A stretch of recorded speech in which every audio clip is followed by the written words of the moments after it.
Buenas tardes, estudiantes. Hoy vamos a ver el referente teórico número 3, que tiene que ver con el territorio venezolano, fronteras terrestres, marítimas y espacio aéreo venezolano.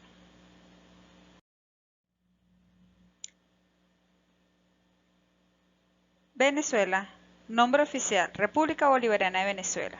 República de Sudamérica, limita al norte con el Mar Caribe, al este con el Océano Atlántico y con Guyana, y al sur con Brasil, y al suroeste-oeste con Colombia. El país cuenta con una superficie continental e insular de 912,050 kilómetros al cuadrado. Estos extensos territorios se expresan en una compacta superficie continental, cuya longitud máxima es de 1.493 kilómetros en dirección este-oeste y de 1.271 kilómetros en dirección norte-sur, lo que contribuye a facilitar la integración y cohesión interna.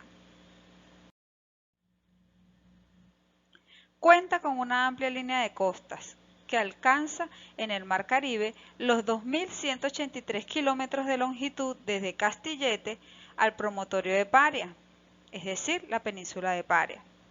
Su forma es irregular y está constituida por numerosos golfos y bahías, entre los que destacan el Golfo de Venezuela y los de Triste y Cariaco, y más de 314 islas, cayos e islotes de soberanía venezolana, que se extienden por el norte hasta la isla de Ave y su correspondiente zona de exclusividad económica marítima. A su vez, cuenta con 1.008 kilómetros de riberas continentales en el Océano Atlántico, desde el promontorio de Paria hasta Punta Playa, incluyendo el Golfo de Paria, la isla de Pato y la fachada litoral del delta del Orinoco e isla adyacente, donde destacan las bajas costas selváticas, cenagosas y cubiertas de manglares. Los límites con el Mar Caribe tienen una extensión de 3.726 kilómetros y abarca desde la península de Castillete en el estado Zulia hasta Punta Pena en el estado Sucre. Los límites con el Océano Atlántico. Se extiende desde Punta Peña hasta Punta Playa, en el estado del Tamacuro, y tiene una extensión de 1.008 kilómetros. En estos límites distinguimos secciones, la correspondiente al Golfo de Paria y la del delta del Orinoco, que son costas de emersión baja, de rellenamiento, arenosas, pantanosas y con una amplia plataforma continental.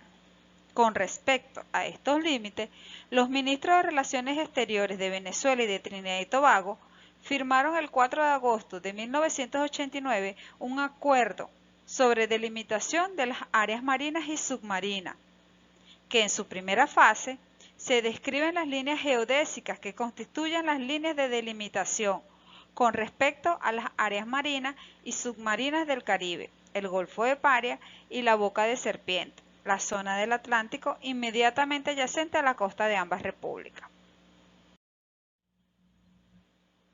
Límites con la República de Guyana. La frontera oriental continental de Venezuela hasta 1966 era compartida con la Guyana británica, que se mantenía como colonia inglesa, pero a partir de mayo de 1966, Inglaterra le concede la independencia política a la referida colonia, la cual pasa a denominarse República de Guyana.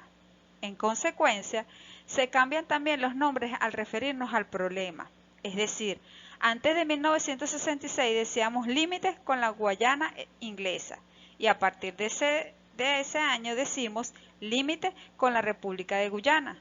Sin embargo, los venezolanos debemos tener clara conciencia de que entre los límites actuales de nuestro país y el occidente de Guyana existe una faja de territorio que Venezuela reclama con legítimos derechos. Ese territorio es el que se denomina Guayana Esequiba o zona en reclamación y tiene una superficie de 167.830 kilómetros. La longitud de los límites de Venezuela con la Guayana Esequiba es de 743 kilómetros y ellos van desde Punta Playa en el estado del Tamacuro hasta el Pico Roraima, punto de convergencia de los límites de Venezuela, Brasil y Guyana. La extensión ocupada por el territorio en reclamación es de 1.678,30 kilómetros cuadrados.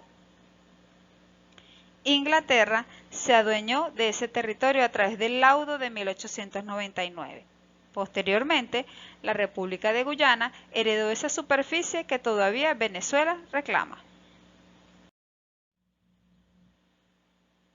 El Acuerdo de Ginebra de marzo de 1966, que tenía como propósito buscar soluciones satisfactorias para el arreglo práctico de la controversia entre Venezuela y el Reino Unido, surgida como consecuencia de la contención venezolana de que el laudo arbitral de 1899 sobre la frontera entre Venezuela y la Guyana británica es nulo e írrito.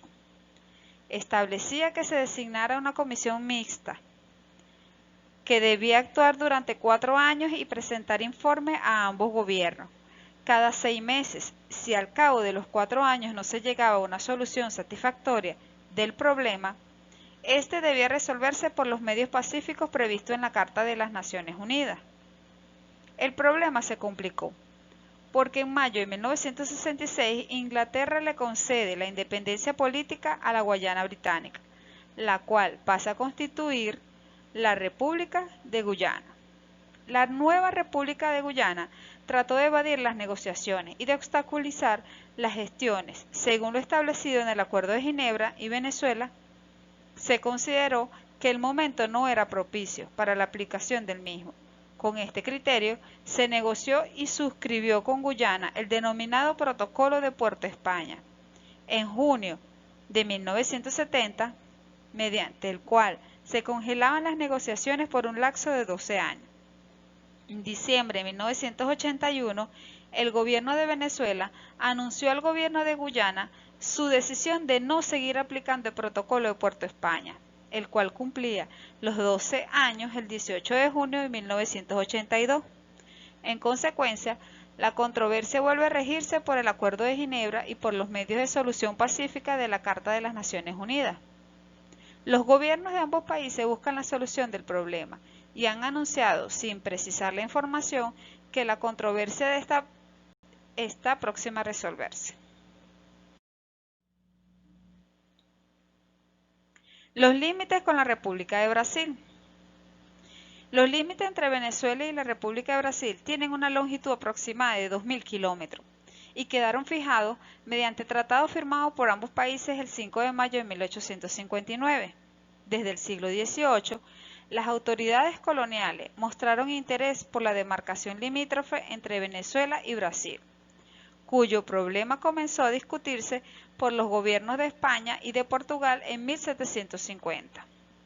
La República de Venezuela inició negociaciones con la República de Brasil en 1853, y a pesar del ventajismo manifiesto de Brasil, que ocupó parte del territorio venezolano, hubo rápido acuerdo entre ambos países.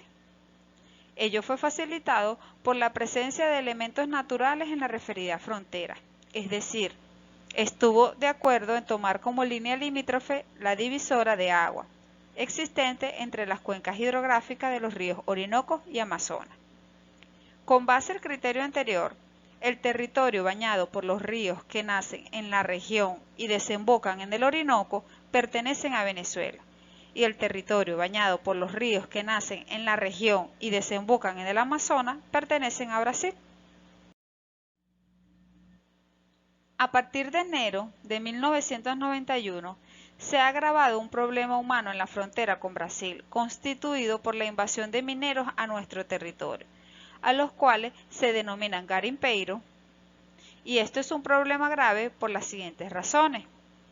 Son personas que entran ilegalmente a nuestro territorio y explotan un recurso del subsuelo, en este caso sería el oro.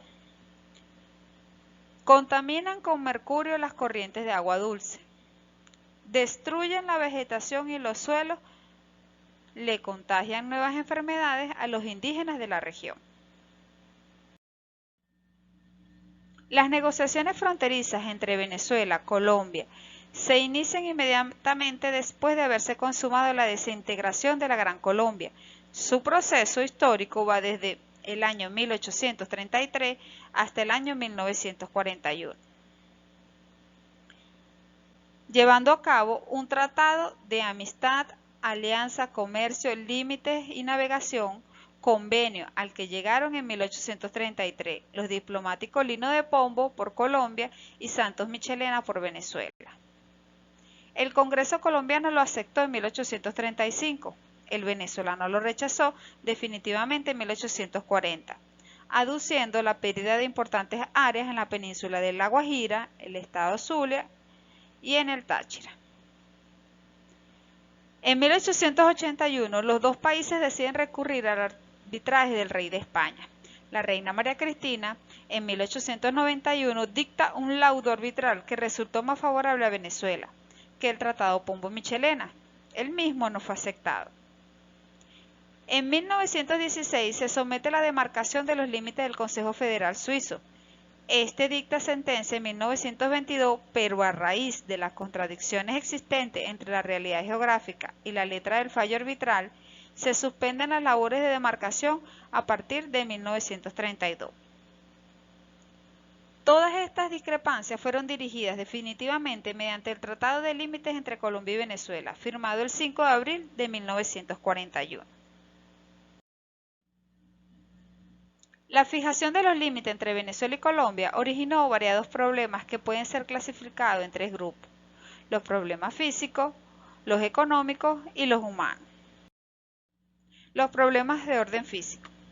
La falta de correspondencia toponímica entre los documentos que señalan los límites de la realidad geográfica, como ocurrió, por ejemplo, con el laudo arbitral de Madrid de 1891, que indicaba como inicio de la frontera los mogotes de los frailes, los cuales resultan inexistentes, teniendo que escogerse a Castillete. Igualmente, el río de Oro, que resultó dividido en dos ramales, lo que indujo a que se tomara como hito al nacimiento del río intermedio, que es actualmente el límite más occidental de Venezuela. La artificialidad de la frontera, pues esta no viene determinada en muchos tramos por accidentes geográficos, sino por hitos y líneas establecidas mediante cálculos astronómicos, es decir, latitud y longitud. La inestabilidad de la línea de demarcación, como es el caso de los ríos que alteran su curso. Un caso típico de esto lo representa la desviación del curso del río Sarare, lo que motivó que se reconociera como línea fronteriza la trazada por el río Arauca. Los problemas de orden económico. El principal problema es el contrabando, el cual se ve estimulado por dos factores básicos. Uno, la artificialidad de la frontera. El norte de Santander y los llanos de Casanare en Colombia tienen su salida natural a través de la depresión del Zulia y del río Orinoco, respectivamente. Esto facilita el contrabando en los productos que se obtienen en las referidas regiones, porque toda unidad física constituye una unidad económica. Luego tenemos la diferencia de poder adquisitivo de las monedas de ambos países.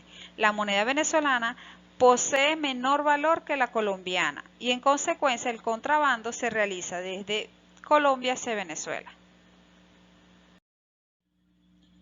Problemas de orden humano. Están representados por la división del pueblo guajiro, los indocumentados y los braceros. Los guajiros no tienen conciencia de su nacionalidad colombiana o venezolana. Para ellos, la Guajira constituye su territorio. En consecuencia, se desplazan indistintamente en cualquiera de los dos países en busca de recursos para su subsistencia. Todo ello se debe a su atraso cultural y a la falta de integración a cualquiera de las dos nacionalidades. Problema de estos sobre los cuales tienen responsabilidad tanto Venezuela como Colombia. Los indocumentados representan un grave inconveniente socioeconómico para nuestro país, ya que su mayoría pertenecen a la más baja condición social, y en ellas se agrupan los delincuentes en general. Otros indocumentados, aunque son gente de trabajo, siguen siendo un problema por su misma condición de indocumentado y porque su presencia en nuestro país no es la más recomendable desde el punto de vista de los intereses nacionales. Los braceros son colombianos que entran al país durante la época de cosecha, mediante permisos especiales y por corto plazo, pero que luego se quedan y no se legaliza su situación. Es necesario decir que todos estos problemas podrían resolverse mediante la definición, instrumentación y ejecución de una política de frontera por parte de Venezuela y mediante acuerdos razonables entre ambos países. Todavía subsisten en América disputas territoriales. Venezuela reclama la región de Esequibo, rica en minerales, en el oeste de Guyana. Venezuela y Colombia no han concretado los límites en áreas marinas y submarinas del Golfo de Venezuela, que son ricas en petróleo y de importancia estratégica ya que constituyen el paso obligado de los buques petroleros venezolanos de exportación. Por su parte, en el Mar Caribe aún se están en conversaciones para la definición de las fronteras marítimas. El permanente estado de conflicto en las áreas fronterizas hizo que éstas se mantuvieran poco pobladas y escasas de infraestructura. No obstante, el proceso de integración iniciado con la creación de organizaciones regionales como el Mercosur o la Comunidad Andina las convirtió en regiones receptoras de inversiones, con la finalidad de mejorar su integración y cooperación. En función de lo visto, realiza los siguientes mapas. Recuerden que estos mapas los pueden hacer en hojas blancas, en hojas recicladas o inclusive en su cuaderno. Se sugiere entonces que para la próxima clase deben investigar las fronteras y situación y su problemática. Nos vemos la próxima clase. Hasta luego.